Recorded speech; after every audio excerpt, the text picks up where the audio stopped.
Hello everyone, my name is Nidhi Sharma. I welcome you all to the Judiciary by PW YouTube channel, जहां पे आज हम chief justice of India किस तरीके से appoint होते हैं उस बारे में बात करने वाले हैं। इस सेशन में हम डिस्कस करेंगे कि चीफ जस्टिस ऑफ इंडिया को किस तरीके से एलिजिबल माना जाता है कि वो सीजीआई बनेंगे, किस तरीके से उनकी अपॉइंटमेंट होती है। उसी के साथ साथ क्वालिफिकेशन के साथ साथ हम उनकी अपॉइंटमेंट देखेंगे एंड आफ्टर दैट उनके पास क्या क्या पावर्स होती हैं वो देखेंगे। और उसी के साथ साथ किस टाइम पे ऐसा कोई रीजन आ सकता है जब उनको रिमूव किया जा सकता है। After that current chief justice of India जो अब बन चुके हैं जस्टिस संजीव खन्ना, उनके बारे में देखेंगे एंड जस्टिस संजीव खन्ना ने कौन से इंपॉर्टेंट जजमेंट्स दिए हैं उनसे रिलेटेड हम डिस्कस करेंगे। ठीक है, सो स्टार्ट करते हैं। आपको पता चल गया होगा दैट इज टुडे 11 नवंबर को chief justice of India 51st chief justice of India justice Sanjiv Khanna ने ओथ ले ली है और अब वो 51st chief justice of India बन चुके हैं। ठीक है, तो सबसे पहले हम जब बात करते हैं चीफ जस्टिस ऑफ इंडिया के बारे में तो आपके दिमाग में सबसे पहले क्या चीज आती होगी? Supreme court. ऑब्वियस सी बात है, चीफ जस्टिस ऑफ इंडिया कहाँ बैठते हैं? सुप्रीम कोर्ट में बैठते हैं। तो जब भी हम चीफ जस्टिस ऑफ इंडिया की बात कर रहे हैं तो ऑटोमेटिकली हमारे दिमाग में सुप्रीम कोर्ट आ जाता है। ठीक है, तो अपॉइंटमेंट किस तरीके से होती है, कैसे सारी चीजें होती है वो हम देखेंगे। अब सबसे पहले बात कि चीफ जस्टिस ऑफ इंडिया का जो क्राइटेरिया है कि किस तरीके से क्या होगा, कैसे होगा, किस तरीके से सारी चीजें, कौन सी कितने एज पे वो रिटायर होंगे, ये कहीं इससे रिलेटेड कोई स्पेसिफिक प्रोविजन या स्पेसिफिक आर्टिकल नहीं है कॉन्स्टिट्यूशन ऑफ इंडिया में, बट कहीं ना कहीं इनडायरेक्टली कुछ चीजें बताई गई है related to chief justice of India. ठीक है, तो सबसे पहले हम बात करते हैं क्वालिफिकेशन की। जब हम क्वालिफिकेशन की बात कर रहे हैं तो जो सीनियर मोस्ट जज होते हैं सुप्रीम कोर्ट के, उनको कंसिडर किया जाता है, उनको एलिजिबल किया जाता है किस चीज के लिए? सीजीआई के लिए। उसी के साथ साथ सीनियर मोस्ट के साथ साथ दो तीन चीजें और देखी जाती है, जिसमें से सबसे पहली चीज देखी जाती है कि वो क्या होने चाहिए? 5 साल या 5 साल से जज होने चाहिए किसके? हाई कोर्ट के, या हाई कोर्ट के जो सक्सेसिव कोर्ट्स हैं उनमें वो क्या होने चाहिए? 5 साल या 5 साल से जज।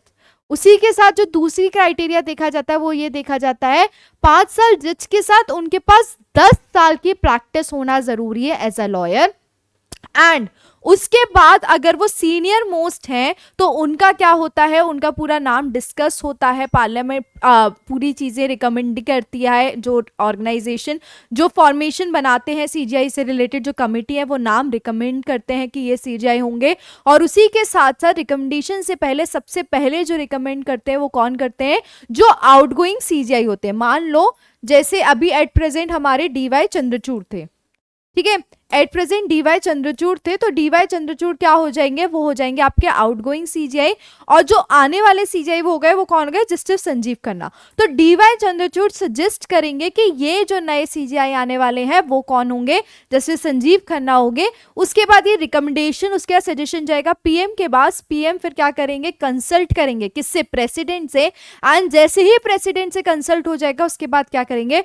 प्रेसिडेंट अपॉइंट कर देंगे। ठीक है, सो प्रेसिडेंट अपॉइंट करेंगे, रिकमेंडेशंस जाते हैं उनके पास एंड प्रेसिडेंट फिर क्या कर देते हैं? अपॉइंट कर देते हैं। सो बेसिक क्वालिफिकेशन क्या होती है? सीनियर मोस्ट जज होना चाहिए सुप्रीम कोर्ट के, उसी के साथ साथ 5 या 5 साल से ज्यादा जज होने चाहिए वो किसी हाई कोर्ट के, एंड उनके पास 10 साल की प्रैक्टिस का भी मेन होना चाहिए एजेंडा, तभी उनको सीजीआई के एलिजिबिलिटी के लिए क्राइटेरिया कंसिडर किया जाता है। और ऐसा नहीं है कि मोस्ट सीनियर हर एक जज को माना जाए सुप्रीम कोर्ट के, जो क्राइटेरिया चलता आ रहा है और जो प्रेसिडेंट को लगेगा रिकमेंडेशन किया जाएगा उसी के हिसाब से भी देखा जाएगा। बट जो बेसिक क्वालिफिकेशन होते हैं, बेसिक एलिजिबिलिटी, वो मैंने आपको बता दी है।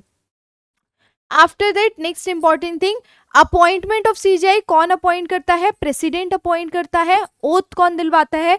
प्रेसिडेंट ओथ दिलवाते हैं। ठीक है, आज भी हमने देखा है कैसे कौन ओथ दिलवा रहा है? प्रेसिडेंट ने ओथ दिलवाई। अगर मान लो प्रेसिडेंट नहीं है तो प्रेसिडेंट की जगह कौन दिलाएगा? वाइस प्रेसिडेंट दिलाएगा।